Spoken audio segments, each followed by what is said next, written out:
Hi, I'm Jay Moore, and welcome to One More Customer, coming to you from the Tarkenton Studios in Atlanta, Georgia. Thank you for taking time to join us today, and thanks to our hosts and venues for making this networking event possible. As our presenters make their way into the studio, let me briefly introduce them to you. Fran Tarkenton is an NFL Hall of Fame quarterback, a serial entrepreneur, and a small business advocate. Fran led the Minnesota Vikings to 3 Super Bowl appearances and retired holding every major passing record. However, Fran's passion has always been small business. From the early years of his football career until today, Fran has built more than 20 successful companies. And since 1996, he's been an advocate for small business owners across North America, working with and being honored by organizations including DECA, the U.S. Small Business Administration, the NFL, the University of Georgia, and more. Our special guest this month is Shep Hyken. Shep is a customer service and experience expert and the Chief Amazement Officer of Shepherd Presentations. He's a New York Times and Wall Street Journal best-selling author, and he has been inducted into the National Speakers Association Hall of Fame for lifetime achievement in the speaking profession. Shep works with clients ranging from Fortune 100 companies to small business owners to help them amaze their customers, build trust and loyalty, and train their teams. His latest book is Be Amazing or Go Home, and today Shep and Fran are here to tell you exactly what that's all about.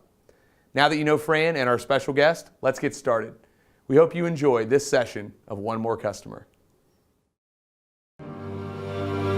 Flash wide to the left, Gilliam in the slot to the left. First and goal from the 7. Fran rolls to the right, dumps it out, caught by Foreman, touchdown! Fran Tarkenton's record-breaking 291st career touchdown pass. Think about that in your life now. Who's in control of your life? You are.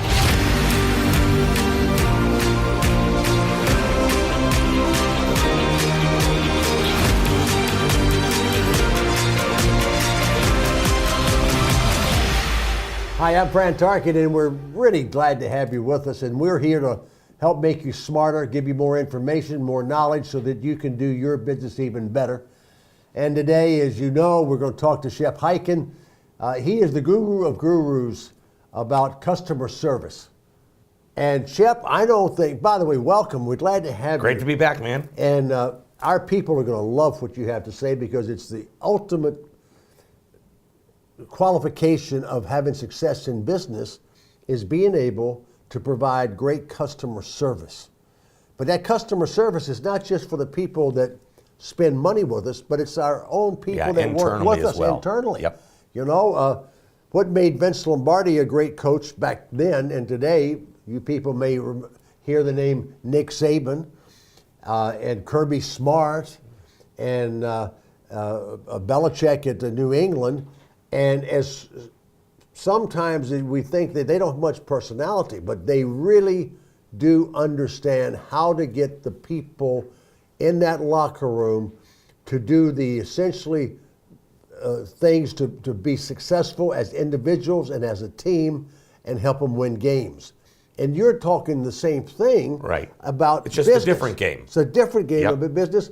So talk to us about, you've been doing this work for more than a day. Yeah, I've been doing it for about, you ready, 34 years. 34 years. 34 years, that's a while. And I bet you're a lot smarter today by doing these things and interacting with so many people than you were 34 years ago. Sure. And to your point with the coach, I mean, a great leader in a company is going to coach their employees to not only take care of the customer, but the internal customer, the people they work with. Because if the people internally are taking care of each other, it's going to be felt on the outside by the customer.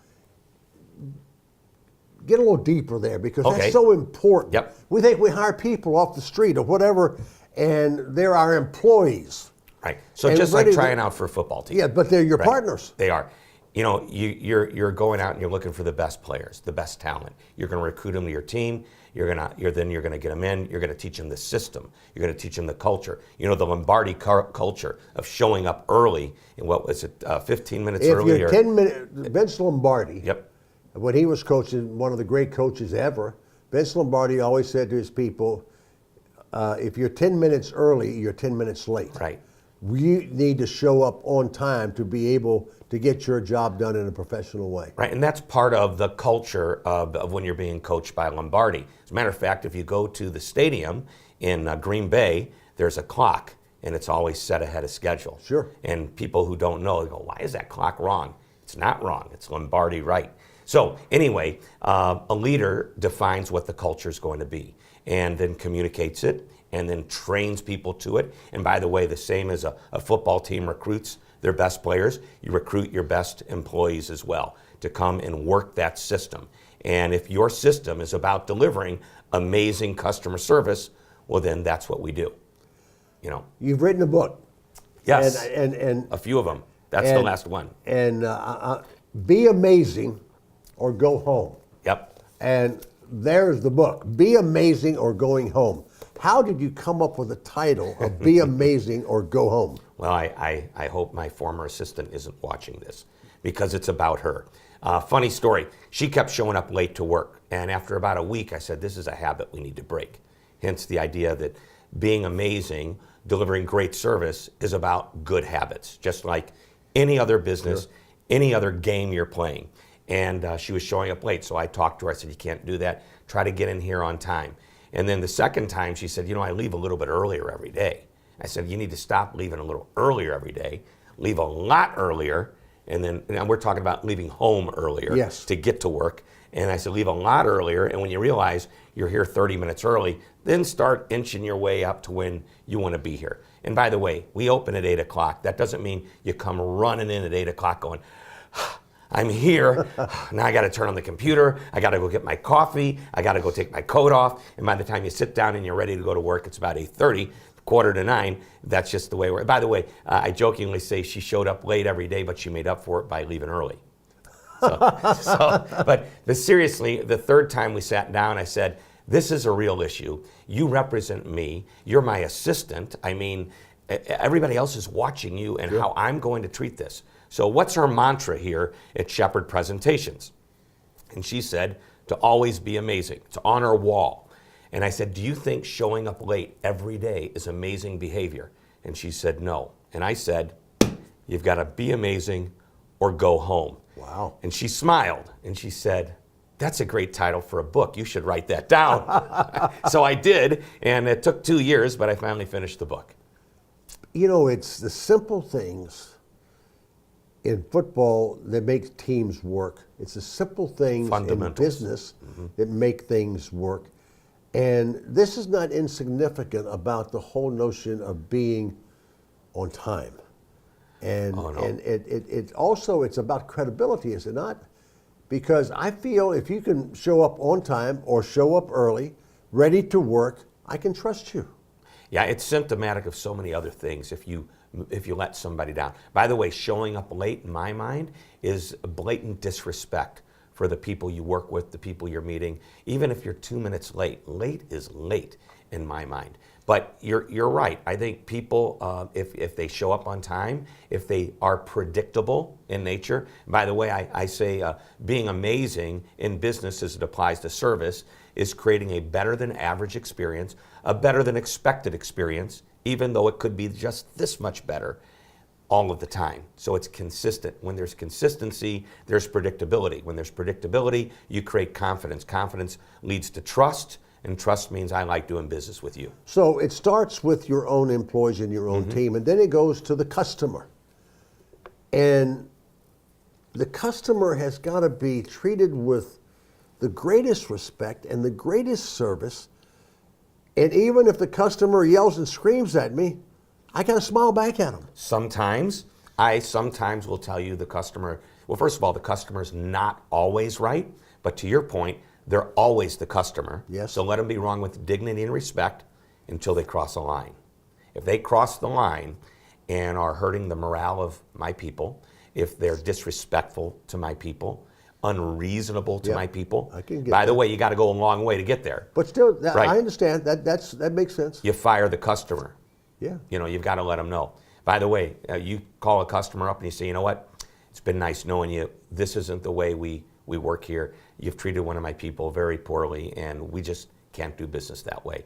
You know how respectful my people will look at me, and they go, Sure. wow, this guy stood up for us. Yeah. The coach stands up for the team. And that customer many times will come back and say, I'm sorry. What do we need to do to make this work? Yeah. Yeah. It's so important that we treat our prospects and our customers with the ultimate of respect. And try our best to solve problems for in business, our mission should be to help other people. Right. To solve problems for other people. Not to make problems for, but to solve problems for. And you've got to train that to happen. And tell me about, I know you do a lot of training with a lot of companies on exactly that, how you're amazing. I love to bring it down to something as simple as 3 words.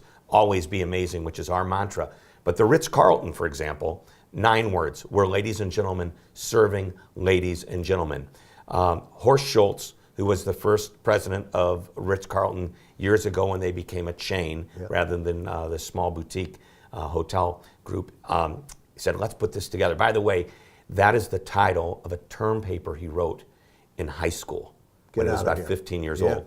And that was his mantra, or he called it a credo, the one-sentence mantra, if you will. Everybody that comes to the Ritz-Carlton knows that this is what they're about. When they come to work there, they are trained. We're ladies and gentlemen serving ladies and gentlemen. And if you're in housekeeping, the front desk, engineering, you're a valet, you're trained to that vision. Maybe you're trained differently because obviously it's a different job, but you're trained to understand what that means and how it impacts their guest. Now, once it's trained, or let's define that vision, I call it the mantra, then you communicate it, then you train to it, and everything you do is trained. Then leadership, this is step 4 of the process. Leadership must be the role model. You can't say, go do this and then go off and be incongruent. You've got to be the role model. Walt Disney, I love this one. Walt Disney used to walk through the Disney theme parks, and if he saw a piece of paper, he'd bend over, pick it up, and he'd throw it away. And he knew that all of the employees, cast members, they call them, were watching Walt do this because he knew that if he walked by that paper, he gave permission to everybody else. The ultimate role model, he called that stooping to excellence. And I love that idea. So as leaders, we must be role models. So you've got to define the vision, communicate it to everyone, train to it. By the way, training isn't something you do once. It's constant reinforcement. You do it over and over again. It might be 5 minutes in a weekly meeting that you remind people of the importance of service. Number 4, act as a role model. Number 5, if somebody or a group of people, or if it's a large company, a whole division or a region is out of alignment, bring it back into alignment. Part of a leader's job is to defend the culture. And finally, number 6, celebrate it when it works. Well, you know, we all stay in a lot of hotels. We all go to restaurants, and the Breakers Hotel in Florida is I love the Breakers. It's expensive, but they have the best trained group I've ever seen. From the front desk to the people that make up the rooms, the people that serves in the restaurants and the health club and so forth. I have never seen them get in any confrontation in the 20 years I've been going there with other people.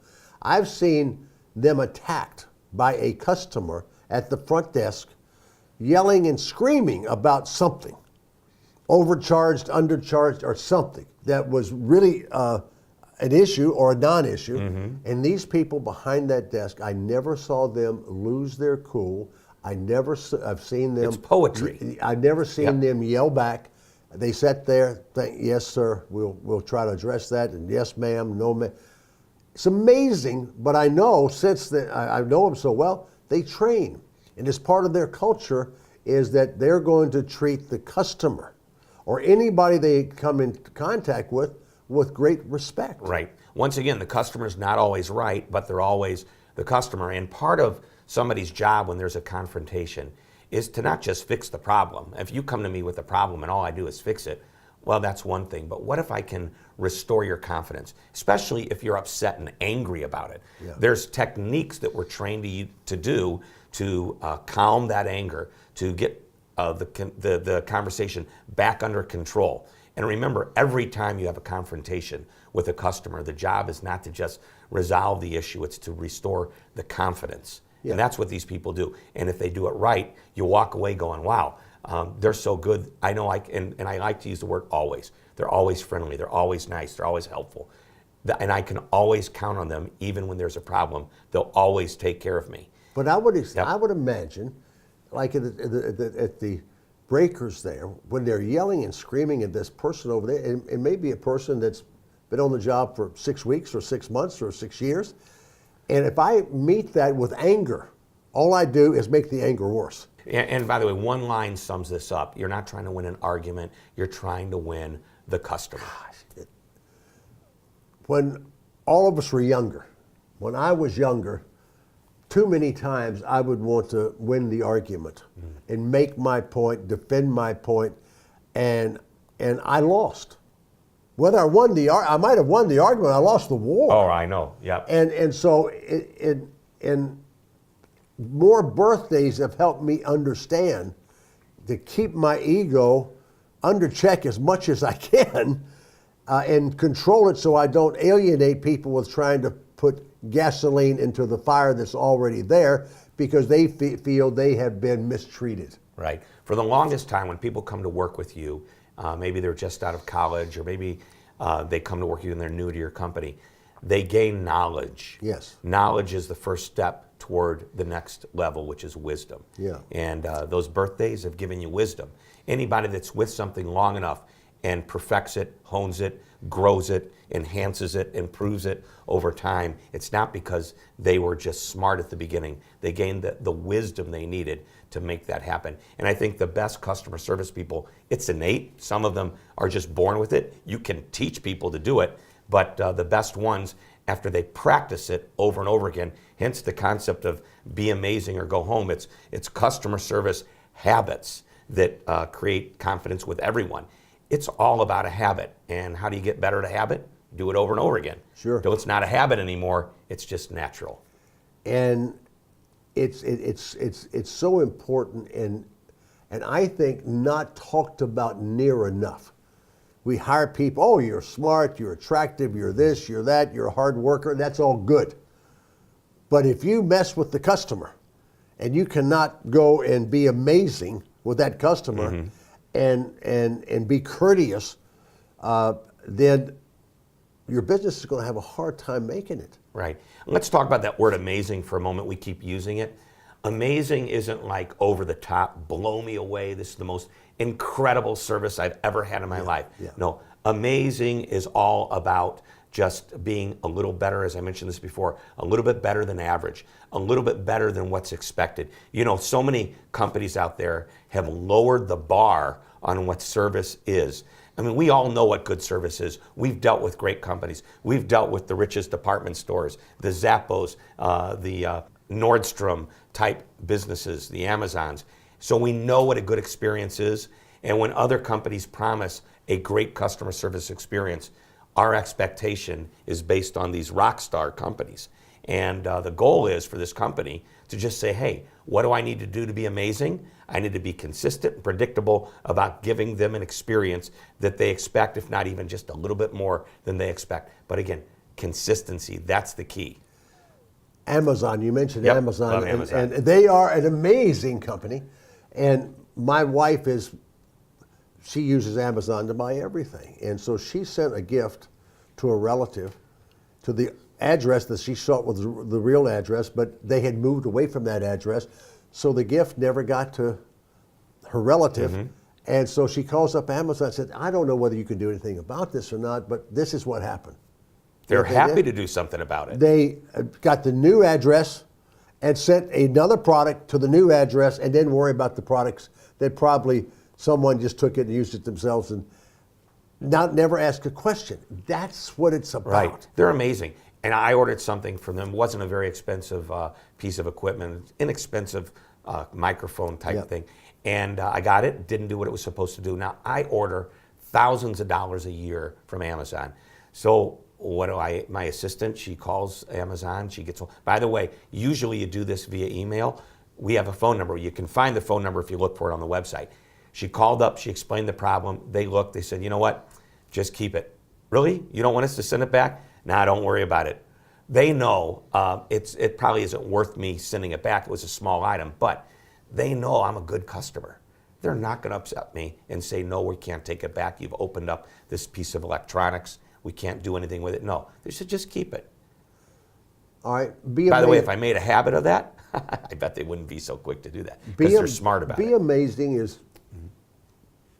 wanting to help somebody, wanting to make their experience better, dealing with truth, and not a gotcha deal. You know, we grow up so much, it's almost a gotcha deal. I found you. You had your Right. You had your hand in the cookie jar, and Yep. you know, and you were wrong. Yep. And we almost get pleasure at that. And if we're going to be in business serving our customers or our prospects, that doesn't work. Right. The gotcha comes in so many different levels. You know, I caught you. Yeah. We're chasing the money and not the customer. In other words, you know, I've got them, made the sale, and that was what I was interested, just closing that deal and not thinking about long-term what the opportunity is. And you should always think there's a long game here. You know, this customer may be upset with me, but what am I doing right now? By the way, this is the key. Everything's about them coming back the next time. What am I doing? This is what I call the loyalty question. It's like my ultimate question. What am I doing right now to make sure that customer comes back the next time they need whatever it is that I do? That's it. And if I'm working on the next time leads to every time. Yeah. Yep. It's the customer experience, is it not? Yep. And I go back to restaurants, I go back to hotels, I go back to places I buy whatever I buy, golf clubs or clothes or whatever it might be, to the places that I get treated nicely, to the places where I trust the people to give me information and knowledge that I don't have to help me make a better decision. Right. You've got confidence, trust, and it's predictable. Yeah. Yep. And That's what amazement is. yeah. Yeah. And that's, now tell people, Shep, how they can get this amazing or go home book. Be Amazing or Go Home, available at Amazon. Almost. That's simple enough, it's huh? about as simple as it gets. They'll get it right to you. So they can get it on Amazon. And you know what? I'm going to tell you how cool it is. You know, you can buy the hardbound book. That's great. But if you like to read on a Kindle, I want everybody to get this book. The lowest price that Amazon will allow me to sell an ebook for, you know, for the Kindle Sure. or any other reader, is 99 cents. So for 99 cents, you can get that book. Holy cow. 99. It's not about the money. It's about, I want to create this amazement revolution. And thanks for helping me do it. And you should do that, because there's nothing more important in relationships. And what's business if it's not relationships? It's all about relationships. And to be able to be conscious, to train our people, to talk about it. What is extraordinary, amazing customer service?